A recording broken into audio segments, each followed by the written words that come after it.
continuidade ao nosso curso do Sepsis Pro, do aplicativo Sepsis Pro. Hoje a aula vai ser sobre reconhecimento precoce na sepsis.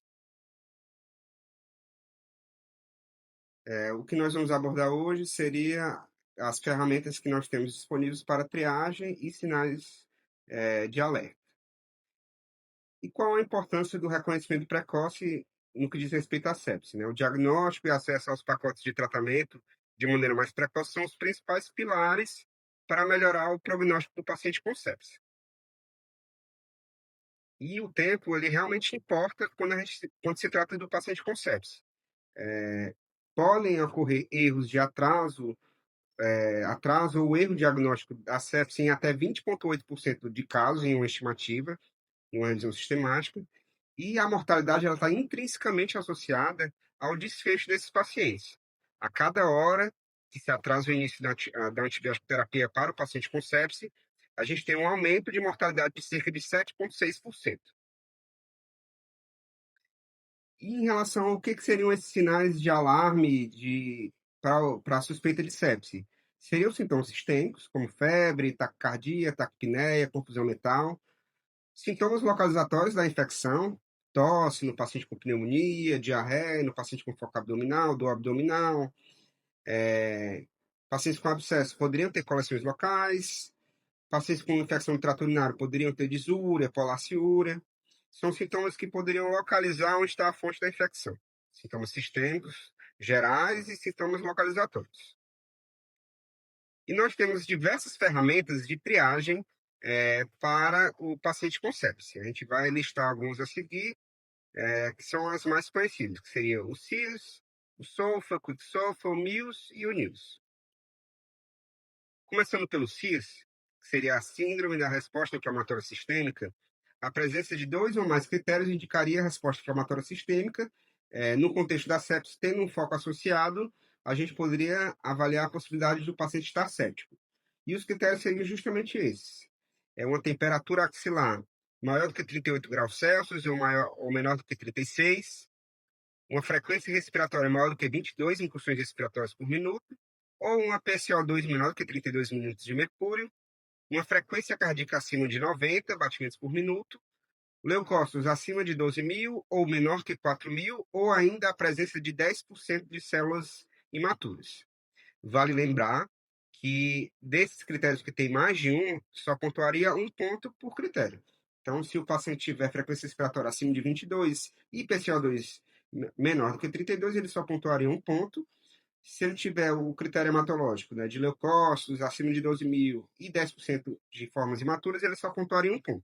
Então, teria que ser 2 desses 4 domínios: temperatura, frequência, o critério respiratório seria frequência respiratória ou PCO2, o critério cardíaco seria a frequência cardíaca e o critério hematológico, que seria a variação dos leucócitos acima de 12.000 ou menor que 4.000, ou ainda a presença de 10% de células imaturas. Em 2016, a gente teve a adição de 2 critérios diagnósticos para sepsis, que seria o SOFA e o QuickSOFA. O SOFA seria a avaliação sequencial de falências orgânicas, né, de deficiências orgânicas, que ele coloca alguns domínios, né, alguns sistemas de alteração. O primeiro seria o sistema respiratório, que seria avaliado por uma relação PaO2 sobre FO2, que seria o índice de oxigenação. Depois seria o critério hematológico, que seria avaliado pela plaquetopenia. Depois o critério hepático, que seria avaliado pela bilirrubina total. Depois o critério cardiovascular, que seria a hipotensão, a PM baixa, ou ainda a necessidade de drogas vasoativas. O critério do sistema nervoso central, que seria avaliado pela escala de Como de Glasgow. E ainda o critério renal, que seria avaliado tanto pela creatinina sérica ou ainda pelo débito urinário. Percebam que quanto mais variação nesses pontos, maior a pontuação. E para o diagnóstico de sepsis pelo SOFA, a gente precisaria de pelo menos 2 pontos em domínios diferentes. Então, não adianta ter 4 pontos na relação PaO2 sobre FO2 e não ter nenhum outro critério. Eu precisaria ter pelo menos 2 sistemas com falências orgânicas observadas. O outro critério que foi introduzido no Sepsis 3 em 2016 foi o QuickSOFA, que ele é uma simplificação desses critérios de falências orgânicas, que teoricamente poderia ser usado à beira-leito. A presença de dois ou mais desses critérios alterados indicaria sepsia, que seriam esses: a pressão arterial sistólica menor do que 100, uma escala de Coma de Glasgow menor do que 15 e uma frequência respiratória maior do que 22. Contudo, é, os estudos comparativos entre o Quicksolf e os outros scores demonstraram que o Quicksolf ele dá um diagnóstico mais tardio de sepse. Então, o Quicksolf ele não pode ser utilizado de maneira isolada, como único critério para diagnóstico de sepse. Se ele for utilizado, ele sempre tem que ser utilizado em combinação com outros critérios, seja o Quicksolf com o próprio SOFA, Quicksolf com CIS, Quicksolf com MILS, Quicksolf com NILS. Então, ele não pode ser usado para diagnóstico de sepse de maneira isolada, por conta desse diagnóstico mais tardio de sepse.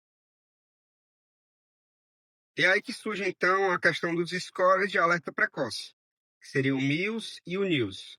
Os scores de alerta precoce são scores com maior sensibilidade e maior especificidade para a diagnóstico de deteriorização clínica. O MILS ele foi criado, é o Score de Alerta Precoce Modificado, do inglês Modified Early Warning Score, que foi criado para avaliar a deteriorização clínica do paciente. Ele não é tão específico para sepse, mas ele consegue identificar com diversas horas de antecedência a deteriorização clínica dos pacientes. Ele utiliza os seguintes critérios: nível de consciência, frequência cardíaca, frequência respiratória, pressão arterial sistólica e temperatura. Ele tem a vantagem de que ele tem uma escala colorida por cores. E ele é muito utilizado em alguns hospitais para acionamento das equipes de emergência, seja o time de resposta rápida, a equipe do Código Azul, né, que são as equipes de atendimento médico de emergência para o paciente internado.